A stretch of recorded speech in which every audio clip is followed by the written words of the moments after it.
Glover is, well, it's frustrating, but it's also really cool. And yeah, it can be interesting, but it's also really creative. And sure, it's buggy, but it can also be really satisfying. What I mean to say is, Glover is kind of an enigma, and today I want to tell you exactly what it was like to play through the game for the first time. First of all, we have Glover's abilities, and I know, why does the YouTube guy always have to go over the boring controls? Just tell me what was frustrating but cool yet interesting and creative, though buggy and also satisfying already. I get it, but for this game, you're gonna want to see what we're all able to do here. Basics out of the way, we're a glove that can run and jump around, and all we need to do is push this ball all the way to the end of each level. We can dribble the ball to jump onto stairs and bounce over small gaps, we can throw the ball to get up small stairs or cross small gaps, and we can spank that slap the ball in order to shoot it off ramps over longer gaps. The fun part about this throwing mechanic is the fact that if we dribble first, we can hold the throw to hover in place at the height that we're at in order to decide where to go from here. But then we have water. Our bouncy ball floats on the surface of water as it is full of air, and we can't push it as we usually would while it's here. Instead, we have to jump on top of it and run in the direction opposite of the way that we want to go. That is, we would have to do all that if we left the ball as it is. It turns out Glover has some magic at his disposal, allowing us to turn this bouncy ball into a bowling ball, which will sink into the water and destroy certain fragile objects, or we could make it into a golf ball, or small rock I guess, which will also sink into the water but is lighter and can be thrown further than the others, and finally we can also transform our ball into this pretty little crystal which,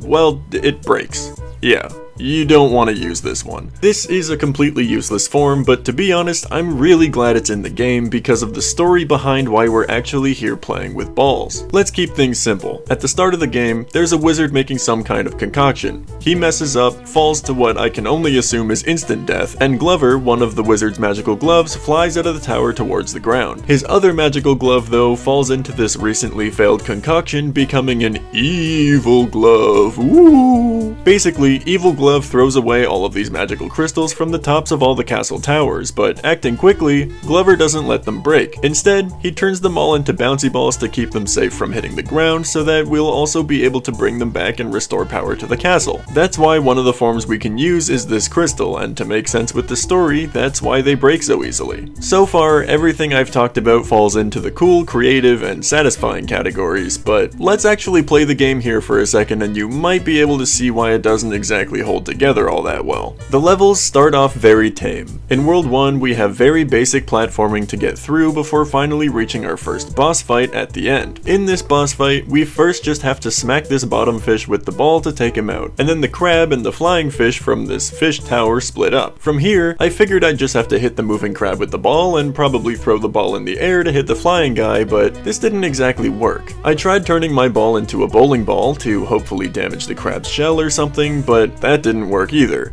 I tried Glover's ground pound move, but even that wasn't working, and at this point, I was running out of lives. No matter which things I tried, I just didn't know how to deal with this guy, and I wasn't gonna look it up. Well, in the end, it turns out the bowling ball does work. It just didn't work the first few times, and I can't exactly explain why. This would end up being a trend with the bosses, unfortunately. Take this monkey for example. He swings on this branch, you knock him off the branch with your ball throwing power, he falls to the ground, and then you just gotta fist slam him to deal damage. Only, the first couple times I tried this, it didn't do anything, causing me to run around for ages trying different ideas before eventually coming back to the fist slam only to find out it does work. Just not all the time, I guess? The bosses are definitely a low point for me in this game. Even if what I was experiencing was just a couple of bugs in an old game, it really hurt the puzzle solving aspect this game uses primarily in its gameplay. But hey, let's just look back at the levels. World 1 was simple enough, so why don't we venture from this temple scenery and try out the carnival world? Aesthetically, I hate this world, but it does introduce more ideas than World 1. We've got a little roller coaster we have to throw our ball into to move from one place to the other, we have wind tunnels that we get sucked up into, we have a slot machine and a dropper game and stuff that we have to play in order to get to the end of one of the levels, and honestly, it's pretty fun most of the time.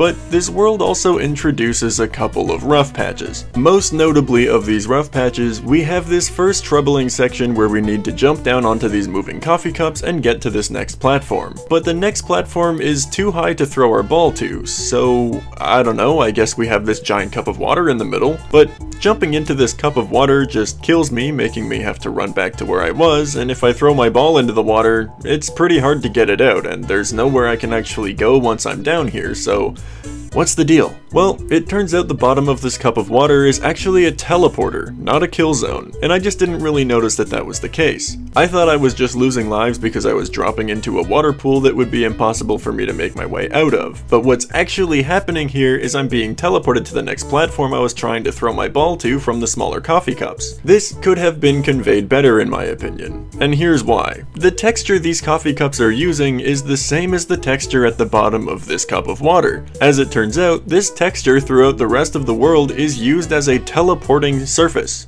So why, as I'm being introduced to this teleporting mechanic, are we putting this same texture on platforms that act as regular moving platforms instead of teleporters? I guess it kinda looks like a latte, but it's just so confusing. But okay, maybe that's my bad for not trying to sink my bowling ball in this water for so long when clearly that's one of the only other options I had with water like this. But then in the very next world, we have this level full of lava that we need to throw our ball over most of the time. It's not so bad, in fact it's actually kind of fun. We just need to carefully make our way over all of these platforms, and this one just sinks now. It looks the same as all the other platforms in this lava river. There's no indication when we bring these platforms up that they're gonna be doing this. They just do. It's not that hard to work around, of course, and it really doesn't penalize you much other than taking one of your lives, but it just kind of bothers me. There are plenty of examples of this stuff happening all throughout the game, and it's just tough to work with for no good reason. Plenty of things like this could be cool mechanics if they were conveyed properly, but instead, I'm sometimes running around the same level for way too long before finally noticing this box has a tiny piece of a button poking out from the other side that I need to hit after using a brand new mechanic I've never been introduced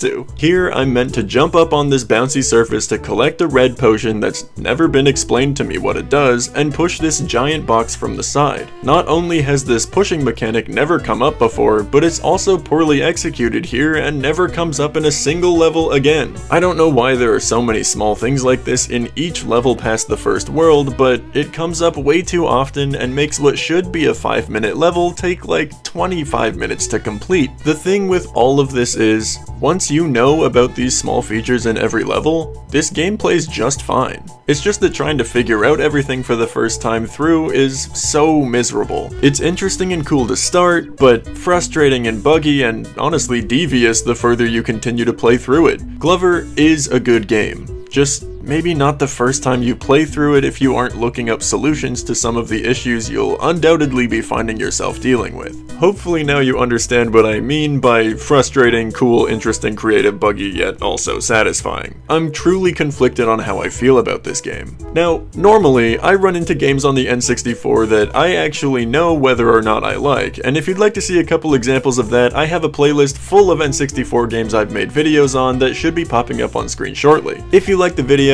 feel free to like the video, and if you'd like to see more by me, click subscribe and be notified whenever I release a new one. I'm actually working on a pretty big video project behind the scenes right now, so if you'd like to see when it comes out, well, you know what to do.